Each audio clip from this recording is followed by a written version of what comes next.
Jayo Vishnupad Paramahamsa Parvajakacharya Astar Sata Shri Srimad His Divine Grace A.C. Bhaktivedanta Swami Prabhupada Ki Jai Ananta Koti Vaishnava Vrinda Ki Jai ISKCON Founder Acharya Srila Prabhupada Ki Jai Grantaraj Srimad Bhagavatam Ki Jai Gaur Premananda. All glories to the assembled devotees. All glories to the assembled devotees. All glories to the assembled devotees. All glories to Sri Sri Guru and Gauranga. Glories to Srila Prabhupada.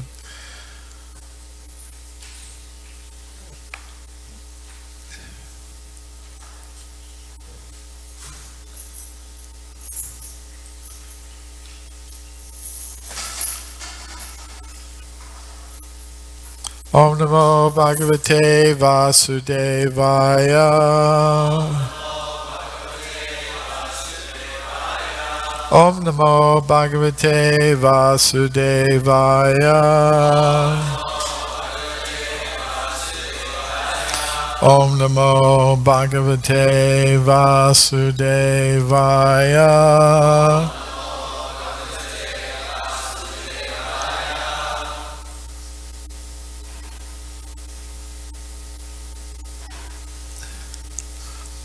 I think we're on 28. Is that correct? These were done yesterday. I think today we're on text 28.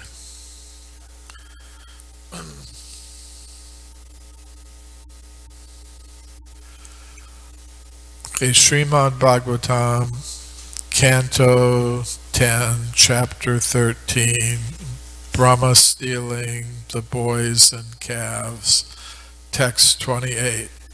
Ekada Charya Vatsa Sa Ramo Vana Avisha Pancha Shashu Tri Yamasu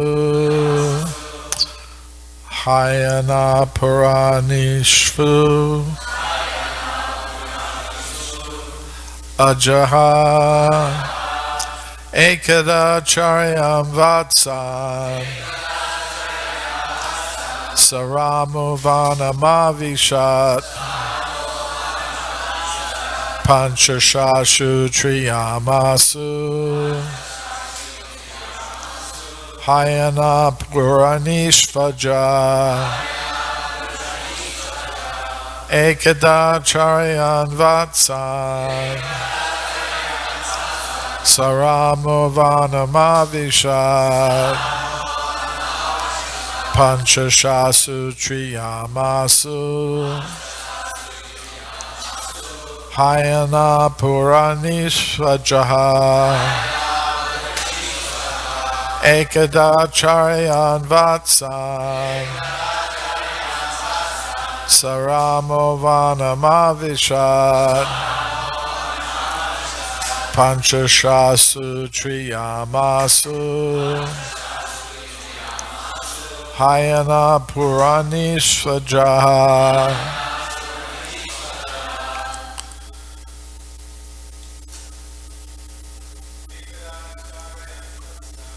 Ekada Charyan Vatsan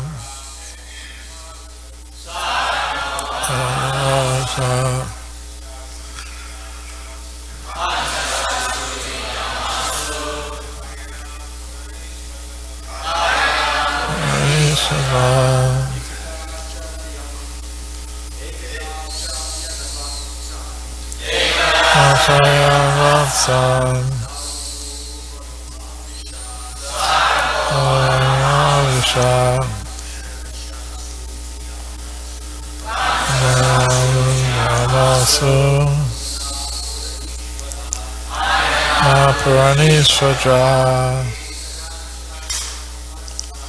Ekada Charyan Vatsan Saramo Vanamavishat Panchashasu Chiyamasu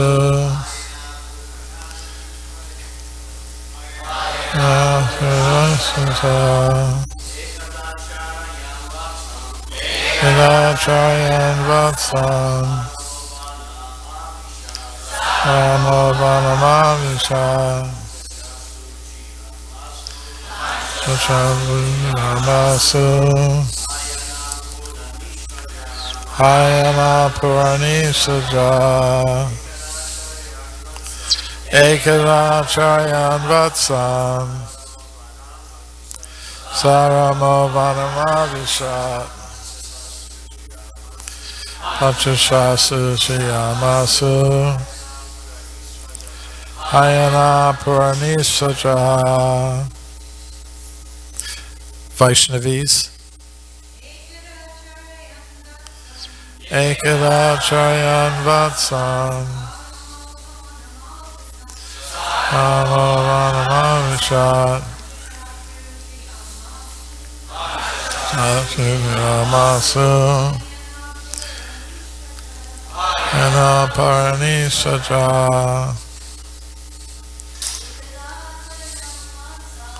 Ekadachayan Vatsam Saramovanamavishat Panchashasu Chiyamasu Hayana Purani Sajaha Ekadachayan Vatsam Saramovanamavishat Panchashasu Chiyamasu Hayana Purani Sajaha Ekada, one day. Charayan Vatsam, while taking care of all the calves. Saramaha, along with Balaram. Vanam, within the forest. Avishat, entered. Panchashasu, 5 or 6. Triyamasu, nights. Hayana, a whole year. Apuranishu, not being fulfilled. 5 or 6 days before the completion of 1 year. Ajaha, Lord Sri Krishna. Translation and purport by His Divine Grace A.C. Bhaktivedanta Swami Prabhupada. Translation. 1 day, 5 or 6 nights before the completion of the year, Krishna, tending the calves, entered the forest along with Balaram. Please repeat. 1 day, 5 or 6 nights before the completion of the year, Krishna, tending the calves, entered the forest along with Balaram. Purport. Up to this time, even Balaram was captivated by the bewilderment that covered Brahma. Even Balaram did not know that all the calves and cowherd boys were expansions of Krishna, or that he himself was also an expansion of Krishna. This was disclosed to Balaram just 5 or 6 days before the completion of the year. Om Jnana Timirandasya Gyananjana Shalakaya Chakshurunmilitam Yena Tasmai Shri Gurave Namaha. Shri Krishna Chaitanya Prabhu Nityananda Shri Advaita Gadadhar Shri Vasadi Gaur Bhaktivinoda. Hare Krishna Krishna Krishna Hare Hare, Hare Rama Rama Rama Hare Hare.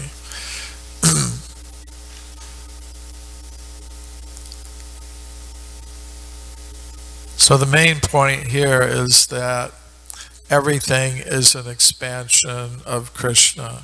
Krishna expands himself in so many ways. In Bhagavad Gita, Lord Krishna says, Aham sarvasya prabhavo matat sarvam pravartate. I am the source of everything. Everything is coming from me. We also hear in the Vedic literature, Sarvam Kalvidam Brahma. Everything is actually spiritual because Krishna is actually spiritual and everything is coming from him.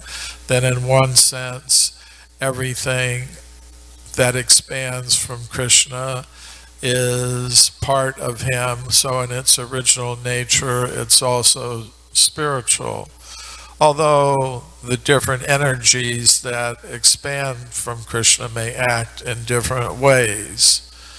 In the Vishnu Purana it said, Vishnu Shakti Para Prokta Kshetrajakya Tata Para Avidya Karma Samgamya Tritiya Shakti Ishyati. So it's a basic outline of Krishna's energy. There's his Parashakti, his Vishnu Shakti, his spiritual potency that manifests the spiritual world. Then there is the Kshetraja Shakti, the knower of the field. In other words, the Jiva potency. That's also coming from Krishna. And then there is a third energy he calls avidya karma. And that is the material energy. So the Jiva Shakti, the potency that is made up of all the individual spirit souls, it is the marginal potency. It lies between the spiritual potency and the material potency. For Krishna, it's all spiritual. Just like Srila Prabhupada would give the example many times, a government has many different departments. It has the education department, it has the prison department. They're all employees of the government. So from the government's point of view, it's all one. But from the standpoint of the individual citizen, it makes a difference whether you're in the education department in the university, for example, the University of California. It's a department of the California government. So there's the University of California. There's also the California state prison system. So it makes a difference to the individual citizen whether they're part of the education department or the prison department. But from the standpoint of the government, it's all one. You know, the professors at the university, they're employees of the state of California, and the prison guards, they're also employees of the state of California. So in that sense, Sarvam Kalvidam Brahma, everything is actually spiritual in its essence, but it has Krishna's different potencies act in different ways.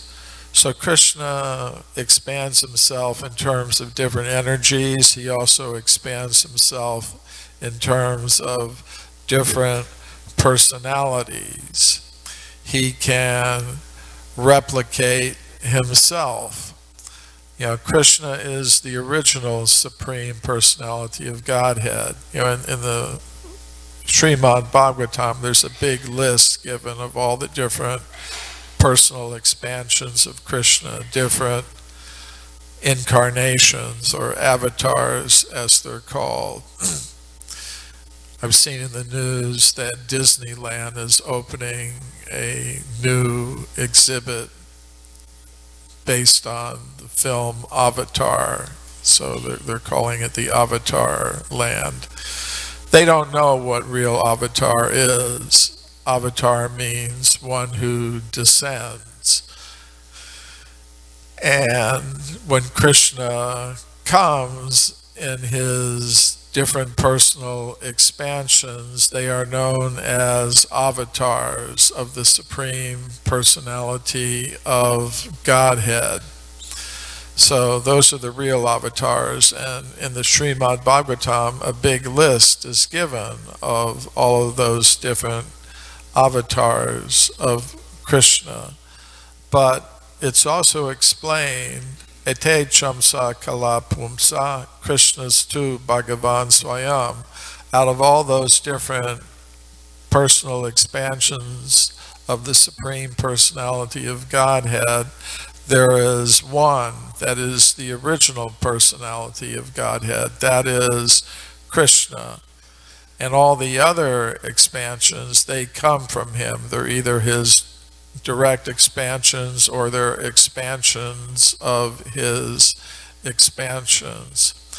So Krishna's expansions, they're called Swamsha and Vibhinamsha. Swamsha means they are equal to himself, and Vibhinamsha means they're different from himself. So Krishna can expand his original form as Krishna, as he did in the rasa dance with the gopis. Krishna expanded so that he was dancing with each individual gopi, or dancing between each pair of gopis in the rasa dance. So Krishna can do that. He can expand his original Swamsha form in different ways. Also, when Krishna appeared in Dwarka, he married 16,108 queens, and he expanded himself into that many forms to carry on pastimes with them in their individual palaces that he also manifested. So Krishna can expand like that. He can make duplicates of himself and be in as many as he likes or as few as he likes. He can also expand himself in different forms, like Balaram is his first plenary expansion. Balaram is also Supreme Personality of Godhead, but it's not like he's a duplicate of Krishna in the same way that the forms that Krishna expanded himself in the rasa dance were exactly the same as Krishna. Balaram is equal to the Supreme Personality of Godhead, but he's a different color. Krishna is blackish blue color, and Balaram is a whitish color. The dress is different.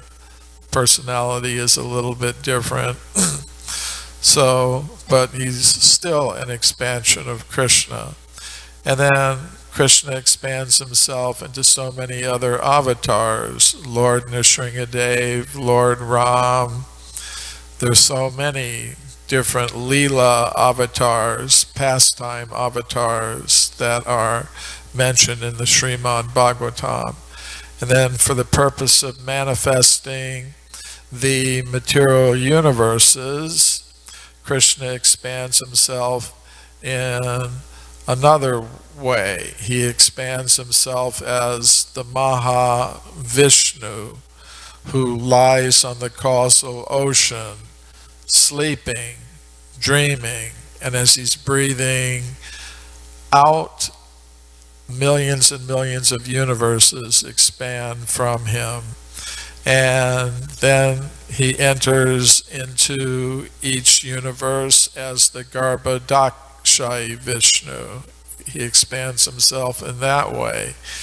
And then within each universe, he also expands himself as Chiradakshayi Vishnu.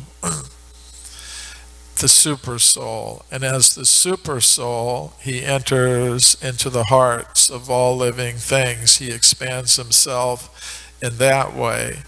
Sarvasya chaham hridisana vishto matasmatir jnanam apohanam cha. I am situated as the super soul in the hearts of all living things. And from me comes memory, knowledge, and forgetfulness. So in the Brahma Samhita it's stated, Andantarashta Paramanu Chayantarastam. Krishna expands himself into each universe, and as the super soul, he expands himself into the hearts of all living things and also into every atom. So Krishna has expanded himself in so many different ways. Of course, I mentioned Krishna was dancing in the rasa dance. So who's he dancing with? He's dancing with Radharani and the gopis. But Radharani is also his expansion. She's the personification of the expansion of his Hladini Shakti, his eternal pleasure potency.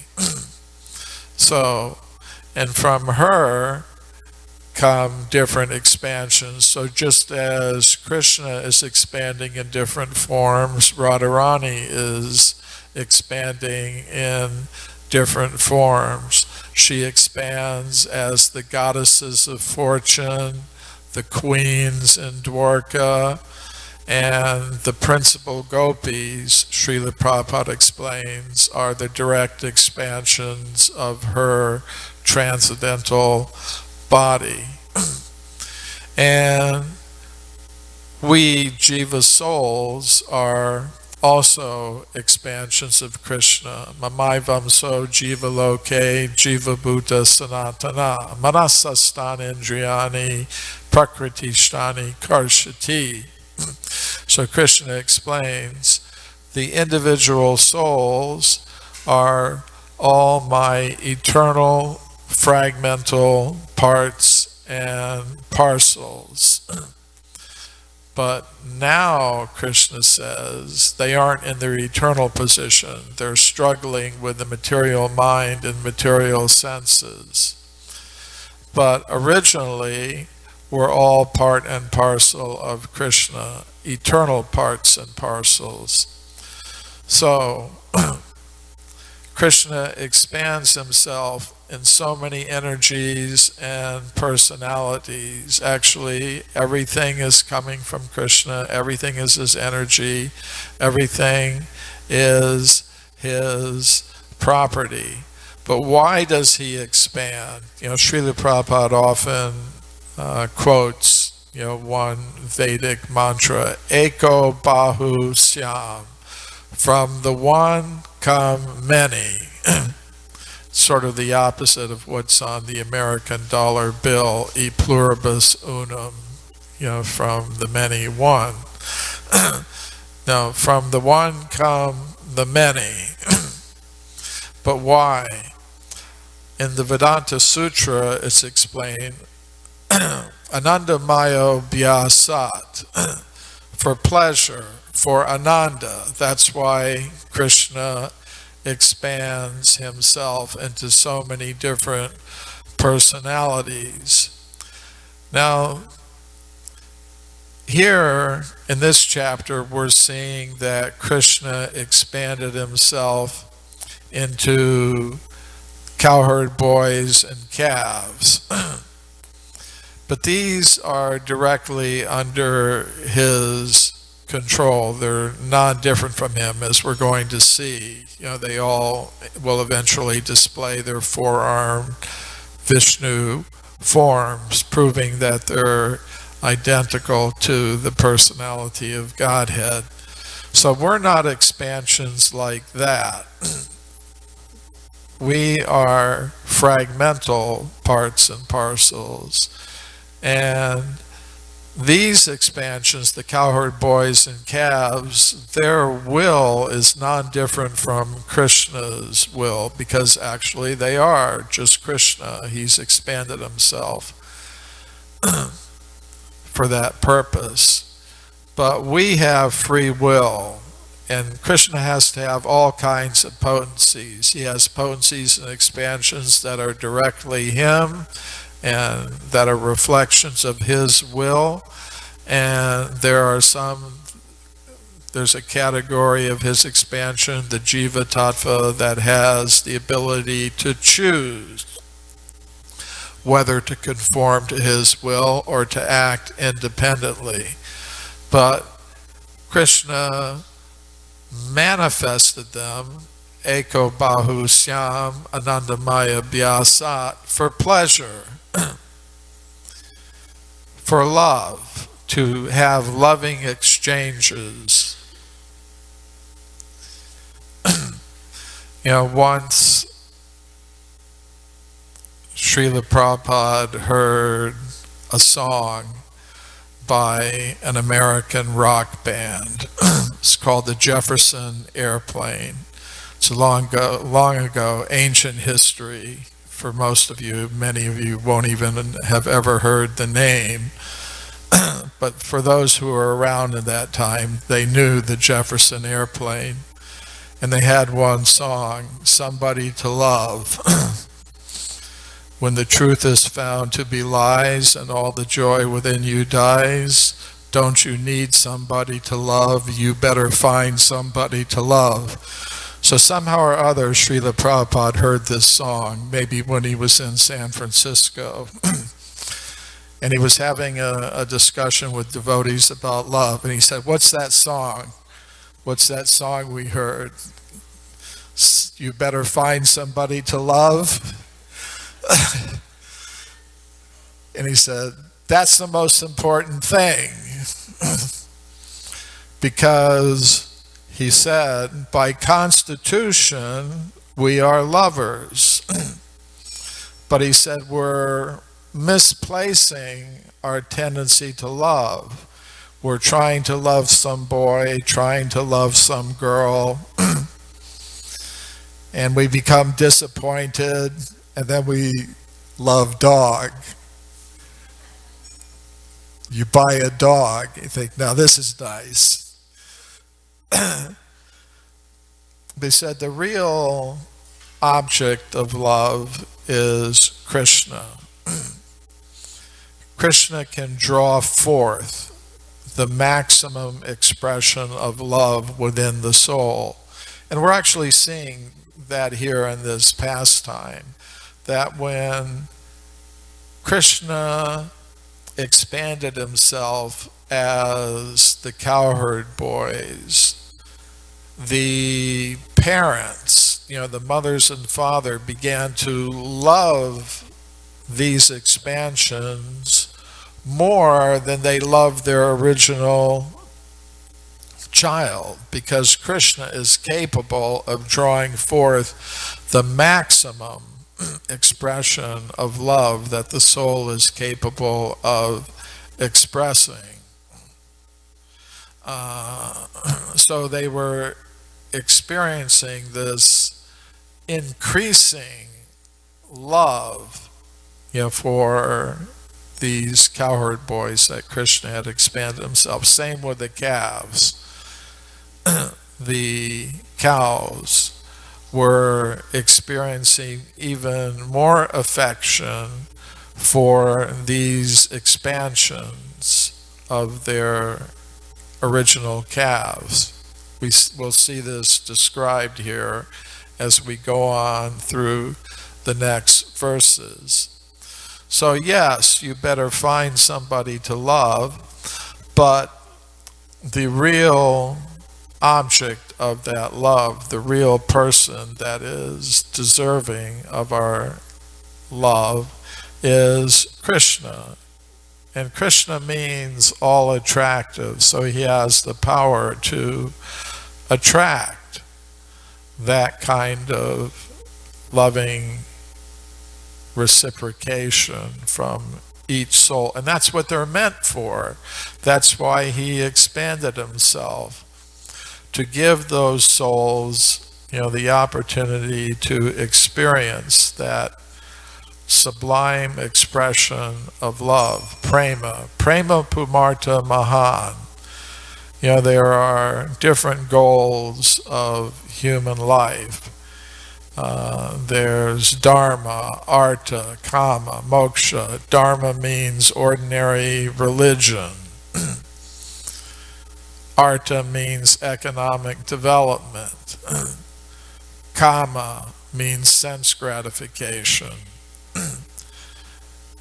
The whole material civilization is based on these things because they don't understand what their real identity is. Jivara Svarupahoy Krishnara Nityadas, Lord Chaitanya said.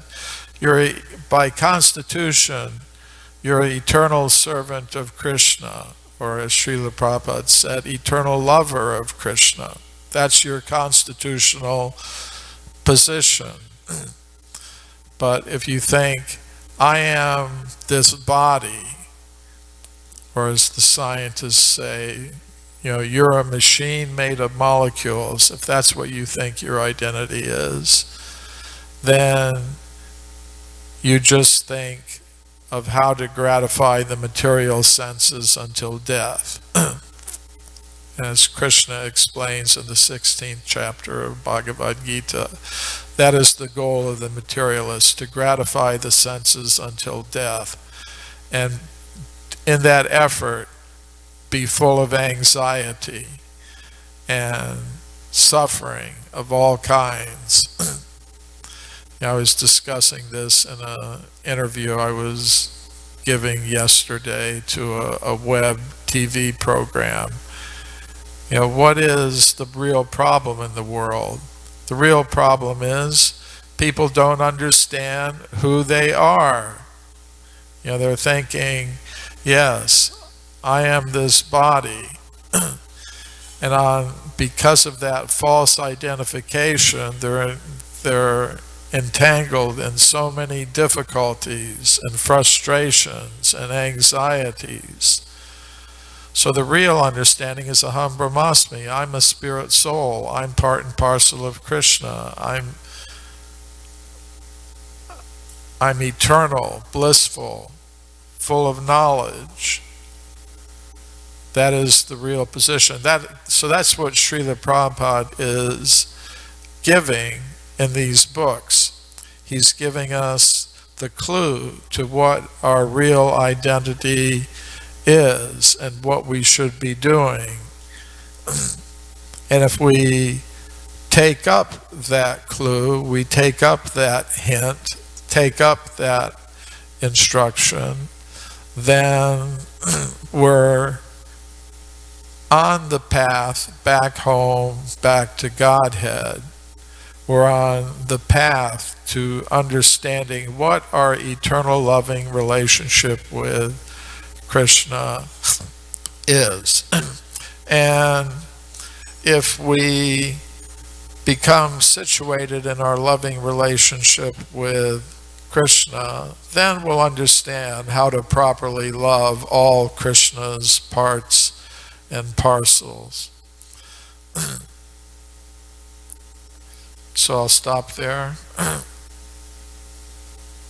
Maharaj, you had something?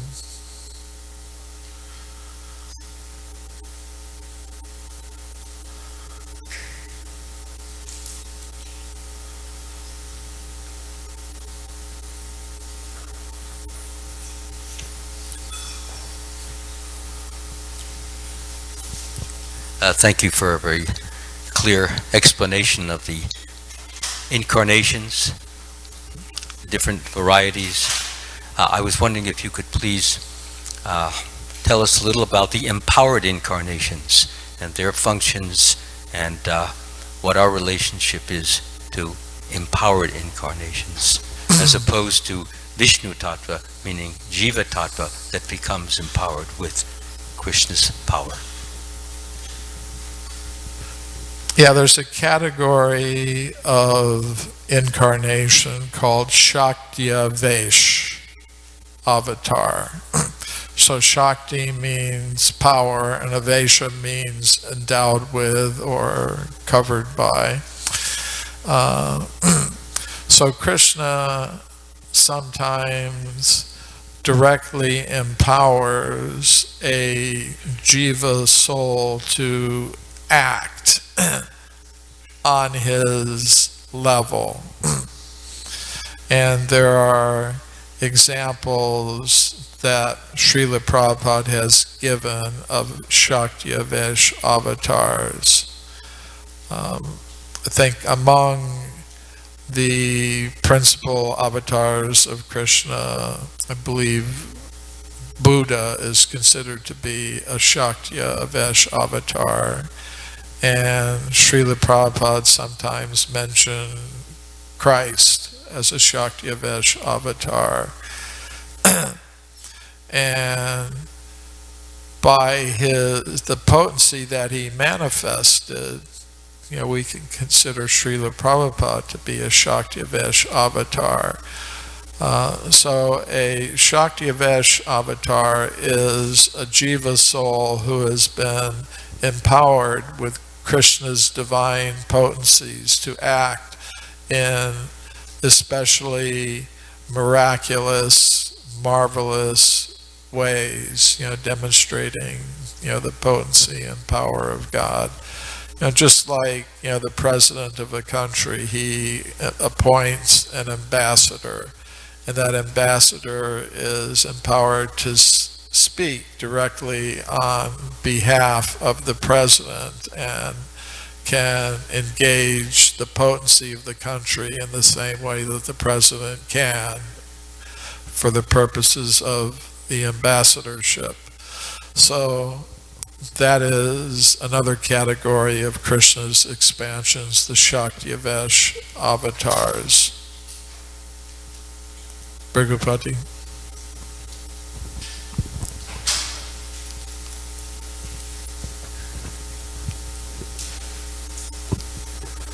Thank you, Drutakarma Prabhu.